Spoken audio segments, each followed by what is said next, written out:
Please do, yeah. It's going. Got it, yeah. Have you put it on a screenshot there? All right, slideshow, yeah. Okay, so last week we looked at the background to the what you might call the philosophy of science content of this, and went through what I take to be Rovelli's assumptions of what we know really about the philosophy of science, which probably we didn't know, or we needed to have our mind refreshed about. And that leads him really to being essentially a pretty similar position to Einstein, really, in terms of what the basis for quantum mechanics, the philosophical basis for it is, which then brings us along then really to the point where I can present a critical review, if you like, of the book itself, which is where we start today. So first off, Carlo Rovelli's book is a work of popular science. It's an attempt to help a non-mathematical audience to understand the complexity and promise of quantum mechanics. And as we talked about previously, it's also work of the philosophy of science. His central point is to argue that quantum mechanics can best be understood as a relational system. He argues that properties of a quantum object exist only at the point of interacting with something else and refer only to interactions. An electron isn't spread like a wave between one interaction and the next. Rather, it has no position or velocity at all until it interacts with another object. That's a pretty extreme position to take up, if you see what I mean, compared to many other people, and appears to contradict logic in many ways. On this view, a particle is a sequence of distinct, instantaneous interactions. Its position or any other property exists only in the context of an interaction. So if stuff's not interacting, it's not there, to put it as crudely as that. Furthermore, the properties of a system aren't absolute. They're relative to the interacting system. The properties of all things are relational. They express how things interact, not how things are. And this is a quote from what he says. He says, the discovery of quantum theory, I believe, is the discovery that the properties of any entity are nothing other than the way in which the entity influences others.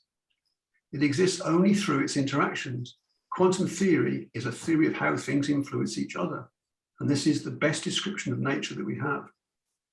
It is a simple idea, but it has radical consequences to open the conceptual space required to understand quanta. So that's his basic assumption, if you like, his basic thesis. Significantly, he extends the relational approach to the macro world too. He says we think of the world in terms of objects, things, entities, a photo, a cat, a stone, a clock, a tree, a boy, a village, a rainbow, a planet, a cluster of galaxies. These do not exist in splendid isolation. On the contrary, they do nothing but continuously act upon each other. To understand nature, we must focus on these interactions rather than on isolated objects.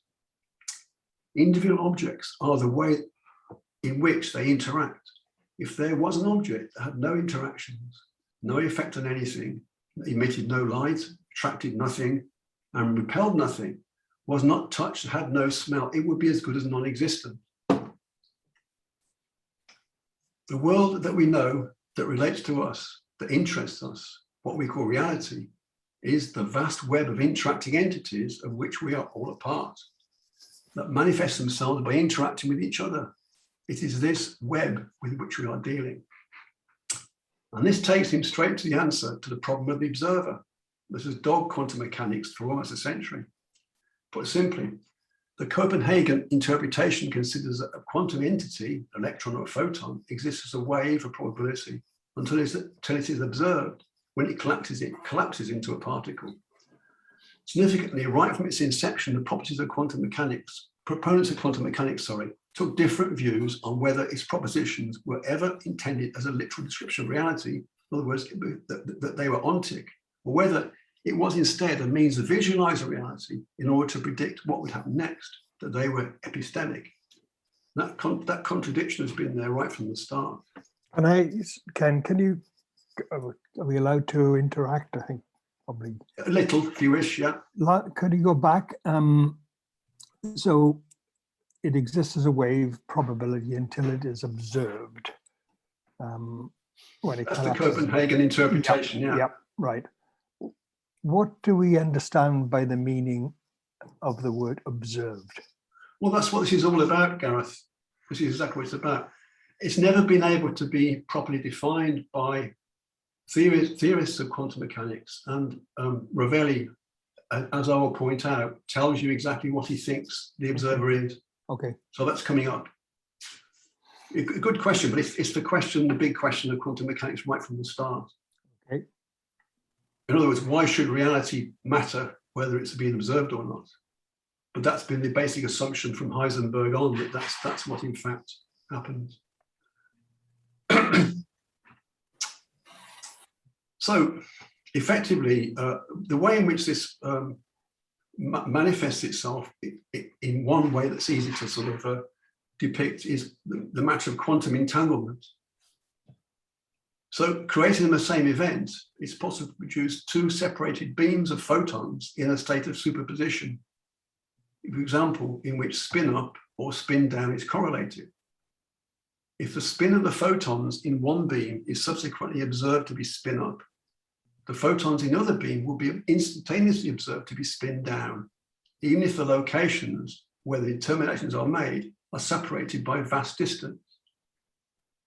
The fact that the second beam knows which state to take up appears to violate local realism. This problem was raised by Einstein, working with Podolsky and Rosen in a paper in 1935. The Epr Paradox, as it's called, is that information could be transferred faster than the speed of light if the distance between the two determinations was great enough. For Einstein, this meant there must be an unexplained weakness in quantum mechanics. Some unknown physical law, unknown to quantum mechanics, must be in play that means the photons in the two beams are pre-programmed in some way to behave like this. Rovelli points out that the two possible explanations held so far are false to explain such entanglement. Obviously, nothing can travel faster than the speed of light, he accepts that. But he also points to careful experiments carried out by John Bell in 1965, which have since been repeated with increasing precision, that show that there is no unseen physical law determining the outcome, as proposed by Einstein. And so Rovelli says, it seems like a puzzle without a solution. How can two entangled particles make the same decision without previous agreement and without sending each other messages? What is it that connects them? He says the solution lies in remembering that properties exist only in relation to something else. The joint properties of two objects exist only in relation to a third. To say that the two objects are correlated means to articulate something with regard to a third object. The correlation manifests itself when the two correlated objects both interact with this third object, which we can check. So in other words, he's really saying that there's nothing instantaneous about this, because you need a third observer, if you see what I mean, to tell you, if you like, that the interactions occurred, that the two parts of the beam have actually arrived where they are going to arrive to. It could be one on Mars and one on Venus, and that someone has actually got to observe the fact that this one spin up and one is spin down. So he says the apparent incongruity raised by what seemed like communication at a distance between two entangled objects was due to the neglect of this fact. The existence of a third object interacts with both the systems is necessary to give a reality to the correlations. Everything that manifests itself does so in relation to something. A correlation between two objects is a property of the two objects. Like all properties, it exists only in relation to a further third object. So this is his, if you like, his way around the problem of the observer. And reminds me that this is pretty similar to the Wigner's friend version of Schrödinger's cat experiment. In other words, there's another observer outside the laboratory looking in at what the observer of the Schrödinger's cat experiment is actually observing. He says, entanglement in sum is none other than the external perspective on the very relations that weave reality. the manifestation of one object to another in the course of an interaction in which the properties of the objects become actual. And this leads into the heart of what he sees as the basis of relational quantum mechanics, and it's based on information theory.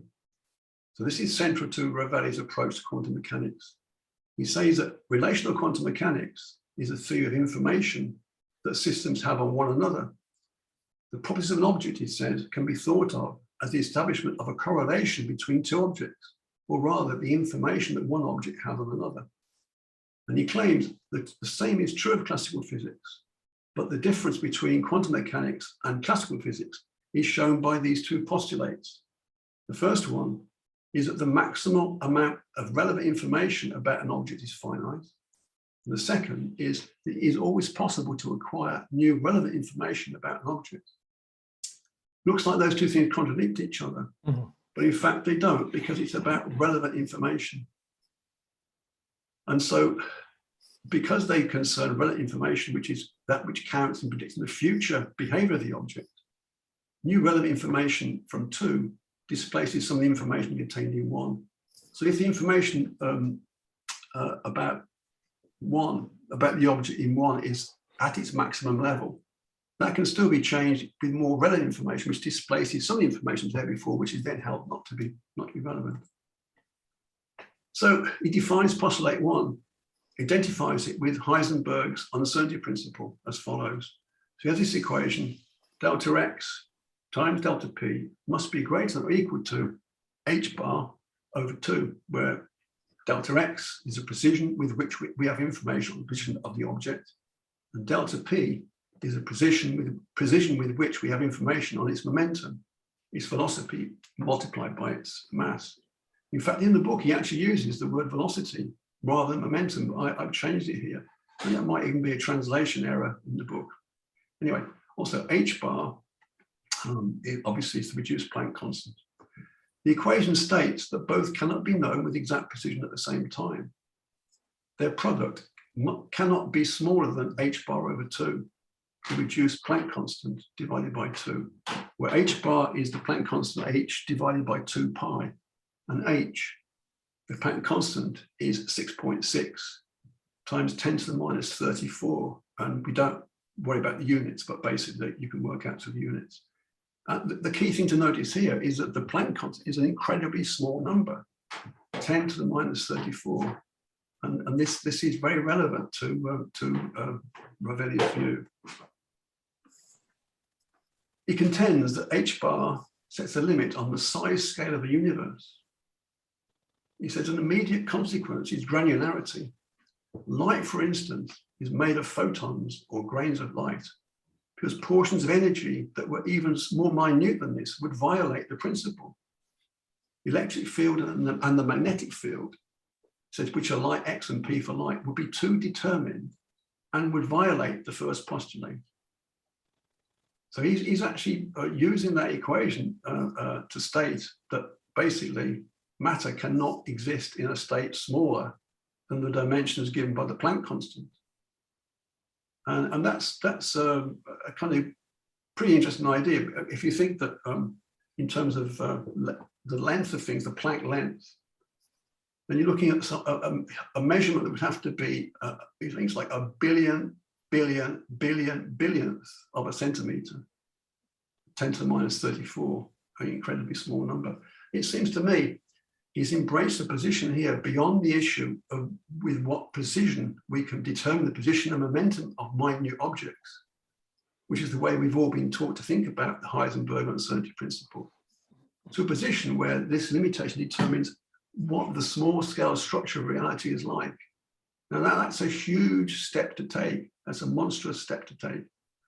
Apparently, it was originally proposed by Heisenberg himself. This was the significance of the Planck constant. So I see this as a way of working in more detail on his relational conception of reality, that properties at this scale emerge from the interaction of objects. But I'm not sure how the above transitioning view is justifiable. I mean, what is the justification for saying that reality, if you like, has to conform to the dimensions of the Planck constant, when in fact, if you think back, the Planck constant originally emerges from a relation with the energy and the frequency of a photon.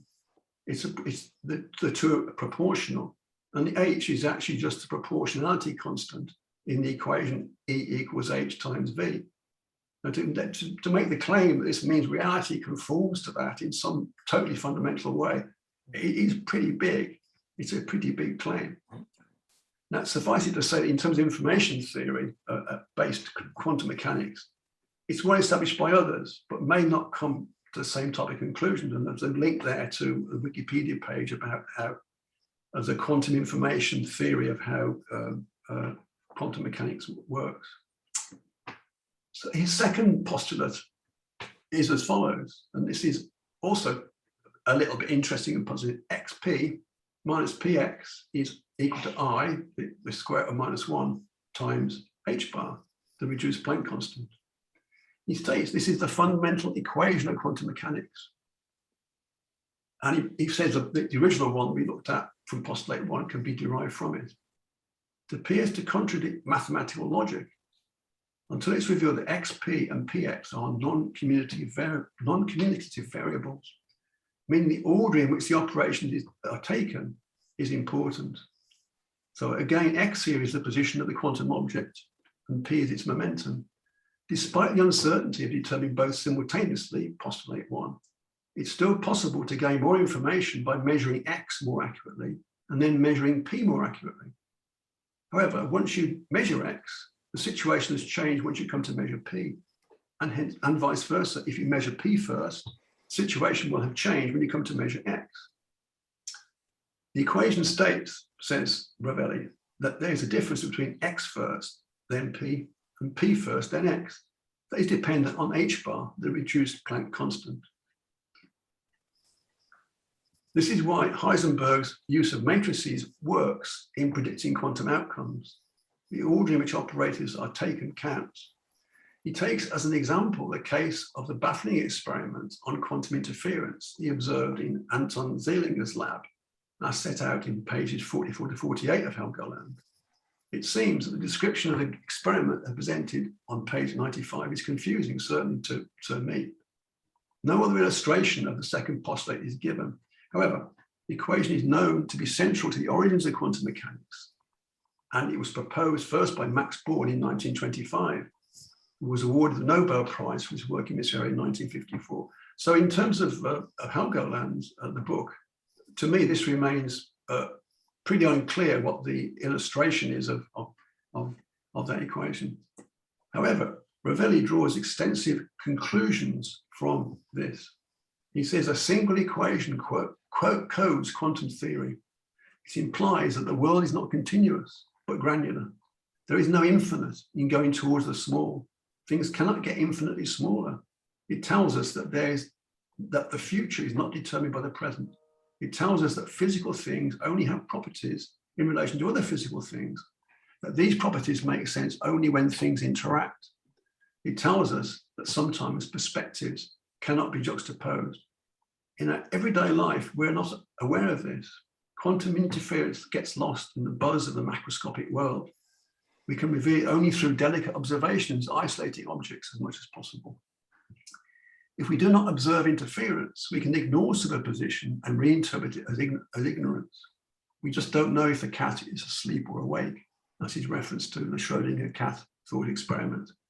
We have no need to think that there is a quantum superposition. When interference is lost, we can take facts as stable. That is, we can forget that they're only true relative to something else. Furthermore, when we observe the world at our scale, we do not see its granularity.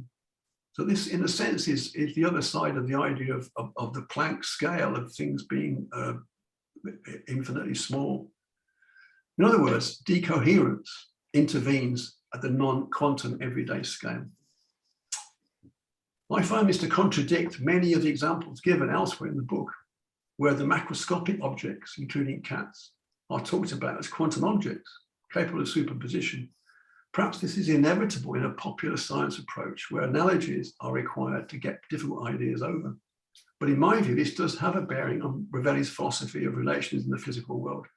Is is this to be reserved for the quantum scale, or does it apply more globally? He seems to want both to apply. So he wants to say on the one hand that everything's relational, and he wants to say that applies to the quantum world, the micro world, and the macro world. And he also, as I've just pointed out, says that he thinks that distinctions dissolve when you get to the macro world. So there seems to be a contradiction there.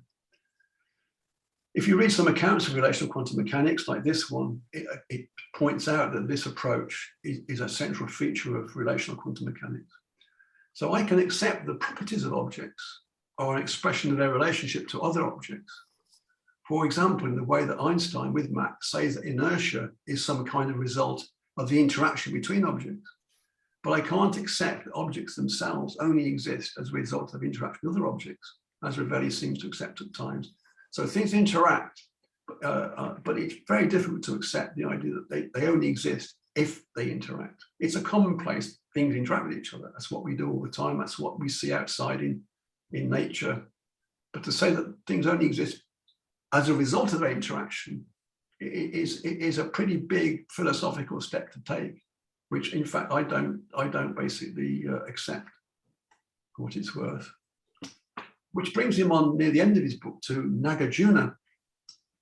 He gives prominence, Rovelli does, to this 2nd century Buddhist philosopher, picking up on the relation aspects of his teaching.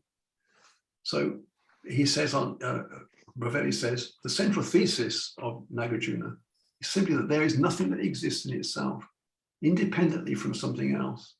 If nothing exists in itself, everything exists only through dependence on something else, in relation to something else. So that's the relational sort of idea, which obviously attracts him to this, these ideas of Buddhism. Like much philosophy and much science, Nagarjuna distinguishes between 2 levels, says Rovelli: conventional apparent reality with its illusory and perspectival aspects, and ultimate reality. But in this case, the distinction takes us in an unexpected direction.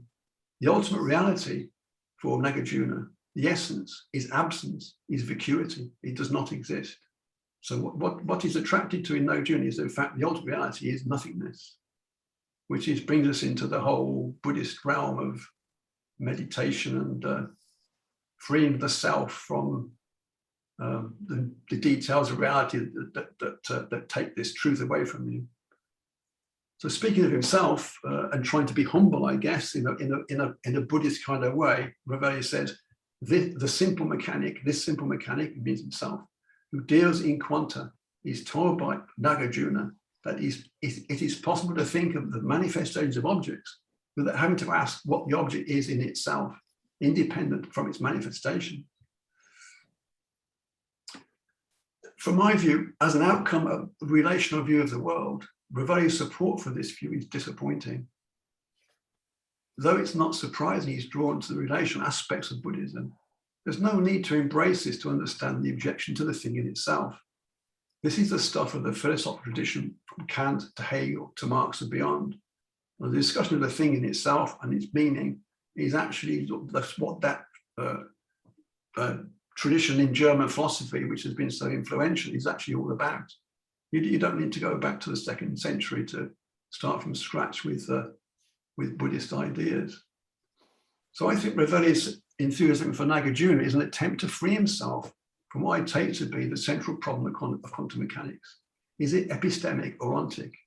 Does it merely articulate knowledge about phenomena in order that those phenomena can be controlled, shut up and calculate, as some people say? Or does it offer a new account of what reality is? Now that's the central philosophical problem. By saying there is no reality, Rovelli absents himself from the paradox, but at the expense of avoiding reality. Then again, in contradiction to this, he claims that space is granular at the Planck scale, composed as quantum loops, as he does in his loop quantum theory argument. This is a strange place for scientists following Einstein to end up. Einstein insisted on the primacy of material reality and asked, do you really believe the moon is not there when you're not looking at it? So to finish off, can relational quantum mechanics lead to falsifiable predictions? Well, we saw how with Karl Popper, this was a mark of science. that you could make falsifiable predictions. It seems to me that with RQM, relational quantum mechanics, you can't. In the same way, the multiple worlds interpretation of quantum mechanics can't be falsified. Any propositions that might falsify it are covered by the innate assumptions of the method. It doesn't seem to predict anything in practice that standard quantum mechanics doesn't, on which Rovelli's own account, it's never been found wanting experimentally, quantum mechanics hasn't.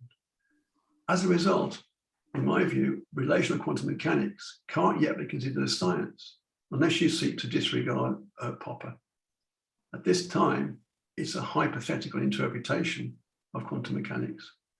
Now, when asked by Jim Al-Khalili if there was the possibility of a falsifying prediction arising from loop quantum theory, Rovelli pointed to work on gravity in black holes that might offer this sometime in the near future.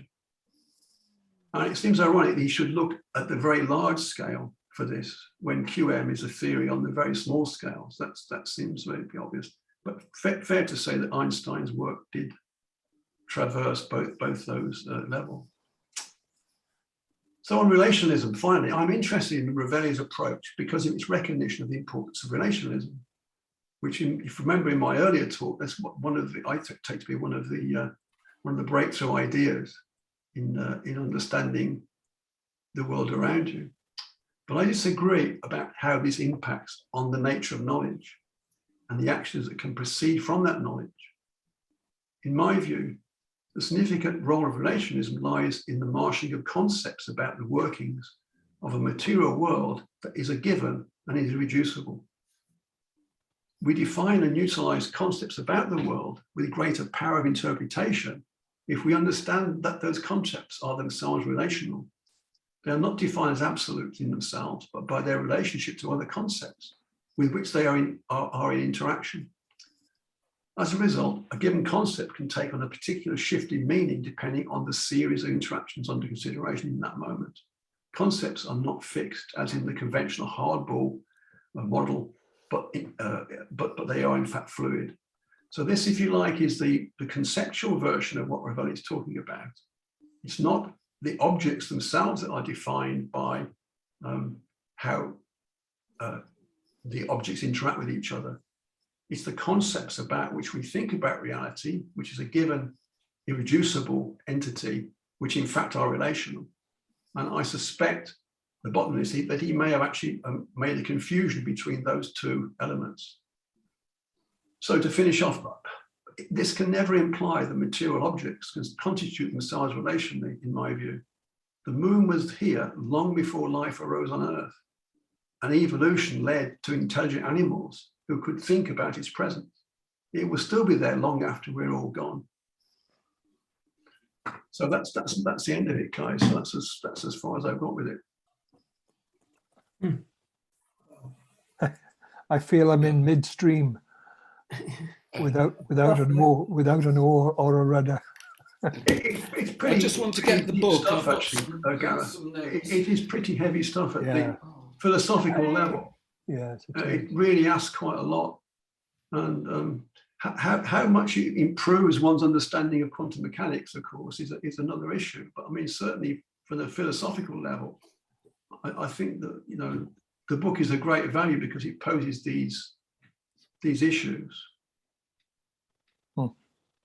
Dus kijk, mijn boek is dan.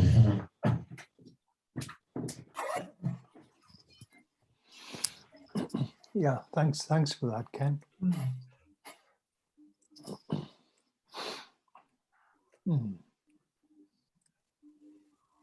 Yeah, I got to the point, I haven't finished Rovelli's book, but I got to the point in it where it started to, he started to write about this kind of thing. And I just got bogged down in trying to understand it. Trying to understand what he was trying to get at. Yeah, I'm hoping to cast a bit of light upon that because it is genuinely difficult. I mean, it's not an easy read, is it, in a sense? No, it's not an easy read. It's but challenging, it's not an easy subject to write about. Yeah, so that's how he came to this this philosopher Nagarjuna. Nagarjuna, Yeah. because he says the illusoriness of the world as a general theme of Buddhism, and which Rovelli says, in fact, it's everything. Except whenever we're looking at things, they're not an illusion. But if we would not be looking at something, we don't know if it's there or not. Yeah. So I think, behind Nagarjuna is this idea of nirvana. If you could ever clear your mind away from the illusory and perspective aspects of reality, you achieve this ultimate reality, and there would be nothing there at all. That's what nirvana is for Buddhists who follow this kind of approach, which is an odd place for scientists to get to. You really must admit, it's really quite odd. Yeah. When you actually investigate the stuff of reality, that's what scientists do. So that seems to me to be an odd place to get to, really. Of more interest, I think, is the idea of the Planck Scale, which is, what I didn't mention in what I put on the talk is that if you recall, going back, the idea of the caloric and the idea of the ether, that people trying to work out what was happening in the science that they were developing, like Carnot and Maxwell, proposed these ideas of substances that pervade the universe, which in fact are undetectable effectively. And that was the way in which action was carried from one place to another in the case of the field theory and so forth. And those ideas were falsified. But the danger here with Rovelli is that he's proposing that down at a scale level of 10 to the minus 34, where you have lengths of a billionth of a centimeter, that there exists a structure to reality which can't be observed. The size scale is way below anything we know how to observe at all. And that seems a bit like the ether again.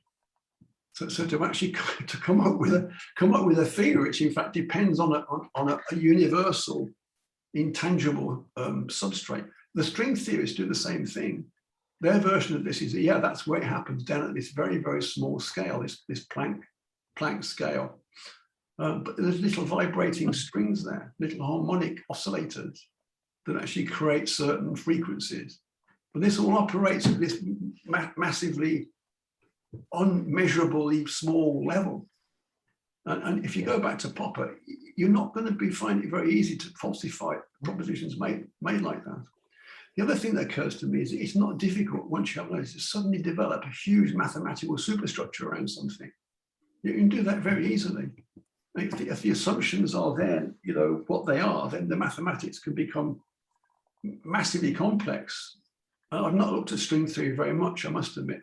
Perhaps that's a thing I need to look at next. But effectively, if it depends on the same sort of idea, then the maths can be as complicated as you like. But if the original idea is actually unfalsifiable, unprovable in that sense, then it's still pretty difficult to understand how that is not science and not become